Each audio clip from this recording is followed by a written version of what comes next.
레크레이션을 하면 자주 하는 게임 중 하나가 이 밸런스 게임이라고 하는 것이 있어요. 아마 아시는 분도 있겠지만요. 두 가지의 선택지 중에 하나를 선택하는 게임입니다. 간혹 둘 중에 한 가지를 선택하기 어려운 문제가 나오면 머리가 굉장히 아픈 게임이죠. 제가 중국집에 갈 때면 늘 고민하는 것이 있습니다. 이 짜장면, 이 짬뽕 중에 하나를 고르는 일이에요. 불과 얼마 전에도 이 중국집을 가게 되었는데요. 고민하는 중에 어떤 현명하신 모 전도사님께서 둘 다 시키자는 지혜를 내주신 거예요. 그래서 고민하지 않고 맛있게 식사를 할 수 있었습니다. 이처럼 우리의 인생은 끊임없는 선택의 연속이에요. 무엇을 먹을지, 무엇을 입을지, 또는 누구를 만날지와 같은 일상적인 선택으로부터 또는 신앙과 삶의 방향을 결정짓는 중요한 선택까지 우리는 수많은 갈림길 앞에 서게 됩니다. 오늘 본문 속 이스라엘 백성들은 한 시대의 끝자락에서 매우 중요한 결정을 해야 합니다. 바로 오늘 너희가 누구를 섬길 것인지 택하라는 하나님의 도전 앞에 선 것이죠. 하나님께서 약속하신 가나안 땅에 이스라엘 백성들을 정착시키는 사명을 완수한 여호수아는 백성들로부터 존경받는 리더였습니다. 문제는 이 세상에 영원한 것이 없다는 것이죠. 사람은 누구나 한번 태어나면 죽는 인생이기 때문입니다. 영원한 리더일 것 같았던 이 여호수아도 세월이 지나고 나이가 들어 지금 죽음을 앞두고 있습니다. 오늘 우리가 읽은 본문은 바로 죽음을 앞둔 여호수아가 사랑하는 동족 이스라엘 백성들에게 전하는 마지막 메시지입니다. 이제 그가 할 수 있는 마지막 일은 백성들이 앞으로 어떤 길을 걸어갈 것인지 분명한 방향을 제시해 주는 것이죠. 이전에 모세의 죽음으로 불안에 떨었던 자신과 같은 처지에 있을 이 이스라엘에게 가장 큰 위로는 하나님께서 이스라엘의 영원한 리더이자 왕이시라는 겁니다. 그래서 이스라엘을 향한 여호수아의 마지막 유언은 오직 여호와만 섬기라는 거예요. 그것만이 이스라엘이 언약 백성의 정체성을 지키는 일이기 때문입니다.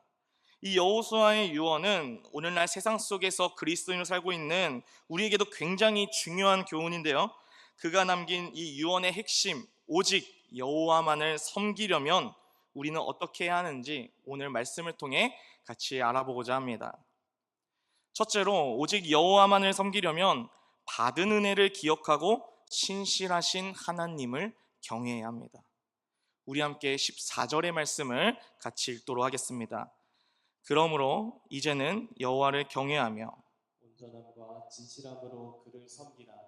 너희의 조상들이 강 저쪽과 애굽에서 섬기던 신들을 치워버리고 여호와만 섬기라. 아멘. 이 14절의 내용을 보면요, 여호수아는 그러므로 라는 접속사로 시작해서 말을 이어갑니다. 이 여호수아의 말을 이해하려면 본문의 앞부분을 이해해야 하는데요, 1절에서 13절의 내용을 보면 그는 하나님이 아브라함 때부터 지금까지 이스라엘을 신실하게 인도하셨다고 말하고 있습니다. 본래 이스라엘 조상들은 이방 신상들을 섬기는 우둔한 자들이었어요. 구원이 필요한 자들이었고 멸망에 이를 자들이었습니다. 그러나 하나님께서는 그 중에 아브라함을 택하셔서 이스라엘이라는 민족을 세우시고 복의 근원이 되게 하셨죠. 출애굽 시대에도 하나님은 이스라엘 백성들이 울부짖는 것을 들으시고 모세를 보내어 그들을 구원하셨을 뿐만 아니라 광야에서도 그들을 먹이시고 입히시고 보호하셨습니다. 또한 약속의 땅 가나안을 정복할 때에도 하나님은 전쟁에서 이기게 하시고 모든 저주들을 축복으로 바꾸시고 그들이 정착할 수 있도록 하셨죠. 여호수아가 이처럼 이스라엘의 역사를 회고하면서 백성들에게 말하는 핵심은 모든 것이 다 하나님께서 하셨다는 거예요. 그들은 조금 전까지 승리를 거두고 기고만장한 상태에 있었습니다. 처음에 한두 번은 하나님께서 하셨지 하며 감사하며 여겼을 테지만 사람의 본성이 그러지 않습니다. 승승장구하다 보면 마치 자기가 한 것 마냥 교만해지기 쉬운 게 바로 우리의 본성이라는 것이죠. 그런 상황에 여호수아가 지금 말하는 것은 하나님의 은혜를 기억하고 겸손하라는 거예요. 믿음의 조상 아브라함을 보더라도 그의 믿음이 처음부터 좋지 않았어요. 하나님의 약속을 믿지 않았고, 믿지 못했고, 자기 살기 위해 아내를 팔아넘기고 자기 생각대로 대를 이으려고 했습니다. 그러나 하나님은 어떻게 하십니까? 그런 아브라함의 실수와 그 실패를 덮으시고 약속대로 믿음의 조상, 복의 근원이 되게 하셨습니다. 야곱을 보더라도 그의 삶에 존경할 만한 모습은 아무것도 없었어요. 오로지 자신의 이익만을 위해서 가족까지도 속이는 자가 바로 야곱이었죠. 그렇게 자신의 이익을 위해 혼자 아둥바둥 살다가 죽음의 문턱 앞에 섰을 때에 하나님께서 그를 만나주시죠. 그리고 그에게 하나님과 겨루어 이긴 자라는 뜻을 가진 이스라엘이라는 새 이름을 주셨고 하나님의 은혜를 입은 자가 되었습니다. 출애굽의 여정 속에서도 열재앙, 홍해를 건넌 일, 광야에서 모든 필요를 채우신 일, 가나안 땅을 정복하고 정착할 때에도 이 모든 것에 하나님 없이 되는 일은 아무것도 없었다는 거예요. 그저 내 백성 이스라엘이라고 택한 것 때문에 하나님은 그들을 인도하셨습니다. 여러분, 사람의 본성은 굉장히 악합니다. 하나님의 은혜를 경험했음에도 불구하고 조금 마음에 들지 않으면, 조금 불편하면 곧바로 하나님을 탓하는 거예요. 불평하는 겁니다. 불만을 품습니다. 그럼에도 불구하고 하나님은 그들을 끝까지 사랑으로 품으시고 인도하십니다. 이처럼 이스라엘이 생존하는 데 있어 그들의 노력은 보이지가 않아요. 오로지 하나님의 열심만이 보입니다. 여호수아는 지금 우리가 받은 이 은혜를 진실로 깨달았다면 신실하신 하나님을 경외할 수밖에 없다는 거예요. 그러므로 이제 여호와를 경외하라는 겁니다. 어떻게요? 온전함과 진실함으로요. 성실하고 진실하게요. 흠이 없고 깨끗하게요. 견고한 마음으로 섬기라는 겁니다. 일편단심이 되라는 거예요. 이처럼 하나님을 향한 우리의 마음이 온전하고 진실하려면 하나님이 주신 은혜, 우리가 받은 그 과거의 은혜들을 기억해야 합니다. 나의 어떠함과 상관없이, 아무 조건 없이 그저 택하여 사랑해 주심으로 구원의 자리로 인도해 주신 그 하나님, 오늘도 이 예배의 자리, 회복의 자리로 부르신 주님의 은혜를 안다면 우리는 온전하고 진실하게 섬길 수 있습니다. 은혜를 모르는 자는요, 교만합니다. 자신이 전부 다 한 것 같고 자신의 능력으로 다 성취한 것 같습니다. 그래서 하나님을 필요로 하지 않고 구원의 필요를 못 느껴요. 반면에 은혜를 아는 자는 겸손합니다. 자기 자신을 볼 때에도 구원받을 자격이 없는데 그럼에도 하나님은 사랑하시고 구원해 주셨기에 그 구원에 있어 자기가 한 게 아무것도 없다는 것을 알기 때문에 하나님께 감사하며 하나님과 동행하는 삶을 사모하게 되는 것이죠. 그렇게 하나님의 은혜를 아는 자는 그동안 의지하고 섬기던 신들을 치워버립니다. 그 어떤 신도 해결하지 못한 불안, 두려움, 죄의 문제들을 하나님은 해결해 주시기 때문이에요. 그래서 오직 여호와만을 경외하는 겁니다. 그렇게 받은 은혜를 기억하는 여호수아의 고백은 나와 내 집은 오직 여호와만을 섬기겠다라는 것이죠. 수많은 신들이 널려있는 이 가나안 땅에서 다다익선이라고 많은 신을 섬기면 섬길수록 더 잘 될 것이라고 하는 이 다신교 문화 속에서 여호수아는 오직 나는 하나님만을, 오직 내 가정은 여호와 하나님만을 섬기겠다고 지금 고백하는 것이죠. 둘째로 오직 여호와만을 섬기려면 하나님만을 택하여 섬길 것을 결단해야 합니다. 여호와만 섬기라 하는 이 여호수아의 권면에 백성들의 반응은 매우 적극적이었어요. 16절에 결단코 절대로 여호와를 버리지 않겠다고 선언을 하고 있고 17절, 18절의 내용을 볼 때에 이들의 결단은 여호수아의 의도대로 잘 반응한 결단이었어요. 문제는 여호수아의 반응입니다. 19절에 보면 여호수아가 백성에게 이르되 너희가 여호와를 능히 섬기지 못할 것은 이라고 했어요. 하나님을 섬길 수 없다는 거예요. 잘 하겠다고 하는 지금 이 애들한테 너희는 못해, 할 수 없다고 완전히 자존심에 스크래치를 내는 겁니다. 왜 여호수아는 이렇게 반응을 하고 있는가? 그 근거가 무엇인지 보니까 하나님은 거룩하시고 질투하시는 하나님이시기 때문에 하나님을 섬기려면 단순히 감정적으로 이방신들을 섬기듯이 섬기면 안 된다는 거예요. 내가 하나님을 통해 기적을 경험했고 은혜를 받았으니 그 은혜에 보답하겠습니다. 내가 예수님을 통해 구원받아 하나님의 자녀가 되었으니 이제 그 사랑에 보답하겠습니다. 여호수아는 애초에 그렇게는 하나님을 섬길 수 없다는 거예요. 전 존재로 섬겨야 한다는 겁니다. 전 존재로 섬겨야 한다는 것은 우리의 모든 생각과 마음과 뜻과 힘이 주님께로 향하는 거예요. 하나님 외에 다른 것은 있어서는 안 된다는 겁니다. 그렇게 하나님을 전 존재로 온전하고 진실하게 섬기려면 하나님을 잘 알아야 하고 우리 자신을 잘 알아야 합니다. 지금 이스라엘 백성들은요, 하나님의 은혜와 기적을 수없이 경험했어요. 그럼에도 불구하고 여전히 그들은 우상들을 섬기고 있는 거예요. 조상들이 섬겨왔던 그 신들을 은밀하게 섬겼던 겁니다. 여러분, 이것은 우리에게도 중요한 문제예요. 우리가 예수님을 믿고 거듭났다고 해서 모든 것이 자동으로 해결되는 게 아니에요. 우리 마음속에도 여전히 하나님보다 더 사랑하는 것들, 하나님보다 더 의지하는 것들이 있을 수 있다는 겁니다. 돈, 명예, 권력, 인간관계, 심지어 자기 자신까지도 하나님의 자리를 차지하고 있을 수 있어요. 이것이 우리의 연약함입니다. 우리의 본성은요, 하나님보다 죄를 더 사랑해요. 하나님 말씀을 따르는 것보다 죄의 길을 따르는 것을 더 싫어합니다. 그래서 죄 앞에 넘어지기도 하고요, 돌아서기도 해서 우리의 능력으로는 하나님을 온전히 섬길 수가 없어요. 그래서 하나님의 은혜가 필요한 겁니다.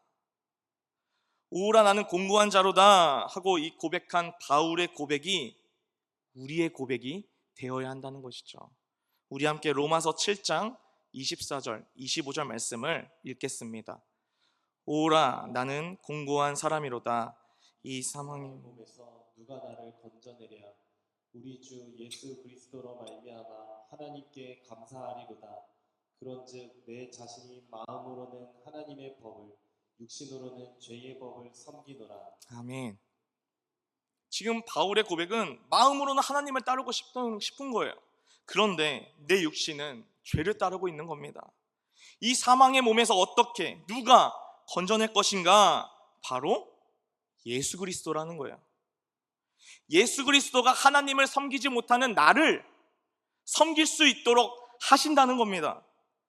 여러분, 신앙생활을 10년, 20년을 해도 계속 부족한 느낌이 드는 이유들, 신앙이 기쁨보다는 짐처럼 여겨지는 이유가 바로 우리가 하나님을 이방신처럼 섬기듯이 하나님이 내게 이만큼 해주시면 저도 이만큼 보답하겠습니다 하고 계산하려니까 부족하고 피곤하게 느껴지는 거예요.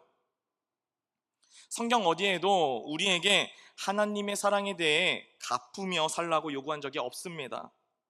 그래서 우리는 누가 더 깨끗한지, 누가 더 많은 봉사를 했는지, 누가 더 열심을 냈는지 비교할 필요가 없다는 거예요.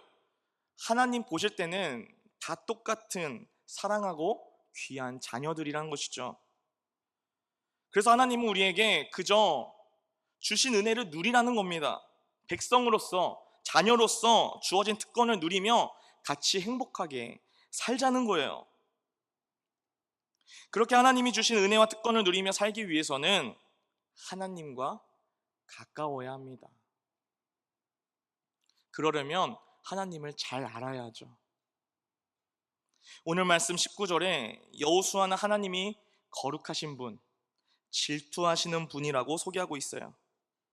이 거룩하다는 것은 세상과 구별되었다는 거예요. 다르다는 겁니다. 하나님은 피조물과 근본적으로 다른 분이시며 죄와 타협할 수 없는 완전하신 하나님이시라는 거예요. 그런 하나님의 백성이 되려면 세상과 구별되어서 하나님만을 섬기고 하나님 말씀이 기준된 삶, 하나님의 통치 아래 사는 거룩한 삶을 살아야 합니다. 또한 하나님은 질투하시는 분이신데 이 질투를 한다는 것은 강렬한 사랑을 한다는 거예요. 우리를 사랑하는 데 있어서 열성을 다하신다는 겁니다. 그래서 하나님은 우리가 하나님보다 다른 것을 더 사랑하거나 의지하는 것을 용납하지 않으셔요. 그분은 우리 마음의 전부를 원하시는 분이십니다. 따라서 우리가 해야 할 것은 하나님이 주시는 그 사랑, 그 은혜에 무언가 우리가 보답할 게 아니라 그 사랑과 은혜를 누리면서 하나님께 감사하고 자발적으로 하나님을 사랑하는 거예요. 하나님 외에 의지했던 이방신들을 모두 치우고 우리 마음을 온전히 하나님께만 드리는 것입니다. 하나님과의 관계를 맺고 있는 우리는 삶의 매 순간마다 하나님을 섬길 것인가, 세상의 현실에 굴복할 것인가, 이러한 선택의 기로에 있어요. 그때 우리는 거룩하신 하나님, 그 질투하시는 하나님을 기억하면서 내 마음을 다하고 뜻을 다하고 힘을 다하여 내 하나님을 사랑하라 하신 이 말씀을 붙잡고 하나님만을 섬길 것을 결단해야 합니다. 마지막으로 오직 여호와만을 섬기려면 결단한 믿음을 삶으로 새겨야 합니다. 이 전 존재로 여호와 하나님을 섬기라는 이 여호수아의 권면에 이스라엘 백성들은 다시 한번 믿음을 결단해요. 여호수아는 이 백성들의 고백을 법적으로 확정하여서 언약을 맺고 책에 기록하고 큰 돌을 세워 증거를 남깁니다. 사실 이 언약은 이스라엘 백성을 지키기 위한 장치예요. 하나님은 신실하게 약속을 지키시지만 사람은 분명 하나님과의 그 언약을 깰 것이기 때문이에요. 제사를 우상 숭배로 변질시키고 하나님 말씀이 무시당하는 일들이 그들 가까이에 있을 겁니다. 우리가 알다시피 얼마 지나지 않아 이스라엘은 영적으로 가장 암흑기인 사사시대를 맞이합니다. 여러분, 이것이 우리의 연약함이라는 거예요. 결단하지만 또 넘어지는 것이 우리라는 거예요. 자기 소견에 옳은 대로 사는 것이 편한 게 우리라는 겁니다. 그런데 하나님은 어떻게 하십니까? 그런 우리의 연약함을 아시고도 언약을 맺으시는 거예요. 여러분, 우리는 수없이 언약을 깼어요.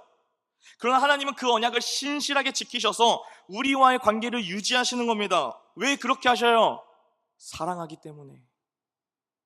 너무 사랑해서 지켜주고 싶기 때문에, 수없이 배신당해도 그들을 사랑해서 버릴 수 없기 때문에, 포기할 수 없기 때문에 하나님은 그 언약을 끝까지 지키시는 겁니다.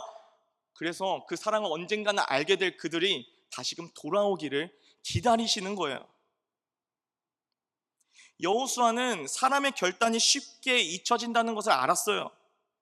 그래서 하나님의 은혜를 이 이스라엘 백성들이 기억할 수 있게 하나님과의 한 약속을 잊지 않도록 증거를 남기는 겁니다. 그는 이 언약을 맺기 위해서 세겜이라는 그 장소로 백성들을 모아요. 이 세겜은 아브라함이 하나님을 만나서 언약을 맺고 처음으로 제단을 쌓은 장소로, 이제는 이전에 이방신들을 섬겼던 건 모두 청산하고 하나님만 섬기겠습니다 하는 결단을 올려드린 장소입니다. 또한 야곱과 그의 가족이 섬기던 이방 신상들을 묻은 장소가 바로 세겜이에요. 지금 여호수아가 세겜에서 언약을 맺은 이유는 이 믿음의 선조들이 걸어간 그 길 우리도 같이 걷자는 거예요. 23절에 여호수아가 이르되 그러면 이제 너희 중에 있는 이방 신들을 치워버리고 너희의 마음을 이스라엘의 하나님 여호와께로 향하라 하니 했어요. 우리의 그 결단한 믿음을 삶으로 새기자는 거예요. 마음만 먹는 게 아니라 마음 먹은 이 믿음을 살아내자는 거예요. 그러려면 어떻게 해야 하는가? 신실하게 약속을 지키시는 그 하나님과 함께 해야 한다는 거예요. 믿음의 주여 온전케 하시는 이인 예수를 바라봐야 된다는 거예요. 갈라디아서 2장 20절의 바울의 고백처럼 살아가는 겁니다. 우리 함께 갈라디아서 2장 20절의 말씀을 읽도록 하겠습니다. 내가 그리스도와 함께 십자가에 못 박혔나니 그런즉 이제는 내가 사는 것이 아니요 오직 내 안에 그리스도께서 사시는 것이라. 이제 내가 육체 가운데 사는 것은 나를 사랑하사 나를 위하여 자기 자신을 버리신 하나님의 아들을 믿는 믿음 안에서 사는 것이라. 아멘. 예수님은 우리에게 십자가라는 언약의 증거를 주셨어요. 그래서 십자가를 바라볼 때 우리의 교만한 마음이 어떻게 돼요? 겸손해지는 겁니다. 우리의 악한 마음이 선한 마음으로 바뀌어지는 거예요. 잊고 살았던 하나님의 은혜를 다시금 깨닫게 되고 감사하게 되는 겁니다. 바로 언약의 증거가 우리의 삶을 교정해 주는 거예요. 자기 소견에 오른 대로 살던 우리를, 멸망의 자리로 향하던 우리를 다시 하나님 안으로, 회복의 자리로 향하게 하는 거예요. 여러분, 언약은 하나님과의 연합이에요. 하나됨입니다. 우리는 언약을 지킬 능력이 없어요. 그렇지만 하나님은 충분하십니다. 완전하십니다. 그래서 하나님은 자신의 열심으로 우리를 언약 안에 있도록 이끌어 주셔요. 여호수아가 생애 마지막에 이 언약을 맺은 이유는 이스라엘 백성들에게 지금 알리는 거예요. 우리 또 실패하고 넘어질 거야. 결단하지만 그 결단한 믿음 너희 금방 사라질 거야. 그러나 하나님이 우리를 붙드셔. 하나님이 우리를 이끄시고 보호하셔. 하나님은 그런 우리를 포기하지 않으시고 그분의 자녀로, 백성으로 살도록 만드신다는 거예요. 그만큼 하나님은 우리를 사랑하십니다. 그 은혜를 기억하며 오직 여호와만을 섬기자는 거예요. 이제 내가 사는 것이 아니요 오직 내 안에 그리스도께서 사시는 것이라. 이 바울의 고백처럼 내 안에 계시는 예수님과 함께 사는 겁니다. 이것이 결단한 믿음을 삶으로 새기는 삶이에요. 내 힘으로는 안 되지만 하나님과 함께하면 지켜지는 삶. 그래서 우리 편에서 할 것은 하나님과 연합하기를 힘쓰는 거예요. 하나님과 연합할 때 우리는 그분의 백성으로, 자녀로 살아갈 수 있습니다. 성경은 하나님이 우리의 영적 성장에 가장 큰 역할을 하신다고 가르치면서 동시에 우리의 노력을 배제하지 않아요. 고린도전서 15장 10절에 그러나 내가 나된 것은 하나님의 은혜로 된 것이니 내게 주신 그의 은혜가 헛되지 아니하여 내가 모든 사도보다 더 많이 수고하였으나 내가 한 것이 아니요 오직 나와 함께 하신 하나님의 은혜로라 했어요. 또 골로새서 1장 29절 말씀에 이를 위하여 나도 내 속에서 능력으로 역사하시는 이의 역사를 따라 힘을 다하여 수고하노라 라고 나와 있어요. 여러분, 믿음의 성장은요 100% 하나님의 은혜, 100% 사람의, 우리의 노력으로 이루어지는 거예요. 이것이 하나님과의 연합된 언약 관계를 말하는 겁니다. 청교도 목사 중 조나단 에드워즈는 우리가 전적으로 수동적이면서도 전적으로 능동적일 때 믿음이 성장한다라고 말하고 있습니다. 하나님이 우리에게 바라시는 신앙의 방향은 하나님이 내게 이만큼 해주셨으니 나도 이만큼 헌신해야지 하는 이런 계산적인 신앙이 아니에요. 우리는 애초에 하나님의 그 크신 사랑과 은혜에 보답할 능력이 없습니다. 또한 하나님이 다 해주시겠지 하며 아무것도 안 하는 신앙도 아니라는 겁니다. 하나님이 바라시는 우리의 그 신앙의 방향은 진실한 연합, 인격적인 관계 아래 하나가 되는 이 언약 관계를 말씀하시는 겁니다. 서로가 서로를 너무나 사랑하는 관계. 여러분, 이것이 우리의 신앙생활의 방향입니다. 그렇게 살아갈 때에 우리는 자연히 결단한 믿음을 삶으로 새기며 살아가게 될 것입니다. 말씀의 결론을 맺겠습니다. 오늘 우리가 함께 살펴본 여호수아 24장에서의 이 여호수아의 권면은 단순히 이스라엘 백성들에게만 해당되는 게 아니에요. 오늘날 믿음을 가지고 살아가고 있는 우리를 향해서도 지금 똑같이 전하는 권면입니다. 여러분, 오늘도 우리는 선택 앞에 있어요. 하나님을 온전히 섬길 것인가? 아니면 세상의 우상, 세상의 방법, 세상의 가치들을 따를 것인가? 그때 우리는 여호수아처럼 그 받은 은혜를 기억하고 오직 여호와만을 섬길 것을 결단해야 합니다. 우리 마음속에 하나님보다 더 사랑하는 것들이 있다면 그것들을 과감히 버리고 제거하고 여호수아처럼 오직 나와 내 집은 여호와를 섬기겠노라고 고백하는 거예요. 여러분, 사실 하나님을 섬기는 일 쉽지 않아요. 거룩하시고 질투하신 하나님은 우리의 전 인격적인 헌신을 요구하셔요. 우리는 감성적인, 이러한 감정적인 순간의 결단이 아니라 전 존재로 하는 결단, 어떠한 시험, 어려움, 문제가 와도 끝까지 주님만을 섬기겠다라는 그 결단의 믿음이 있어야 해요.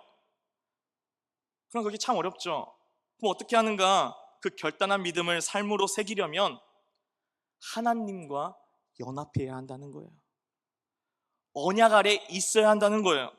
하나님이 거룩하시니까 나도 거룩하기를 힘쓰는 거예요. 하나님이 질투하시니까 하나님만 바라보고 섬기기를 힘쓰는 거예요. 그렇게 살아갈 때 우리는 오히려 하나님만이 주시는 그 선물들, 특권들을 더 누리며 살게 될 것입니다. 여러분, 오늘 이 자리에 내 신앙의 수준이 멈춰 있는 것 같고 신앙생활이 이전처럼 다르게 짐처럼 여겨지는 분들이 있다면 오직 여호와만을 바라보기를 소망합니다. 우리의 어떠함은 아무것도 없어요. 그러나 그분이 우리를 신실하게 붙드셔서 결국에 자녀로 기쁨으로 누리며 살아가게 하실 것입니다. 그렇게 주님만 바라보기를 힘쓸 때에 우리 주님 우리에게 새 힘을 주시고 위로를 주시고 회복을 주실 줄 믿습니다. 그 힘으로 오직 여호와만을 섬기며 주님이 주시는 복들을 누리는 저와 여러분이 되기를 소망합니다.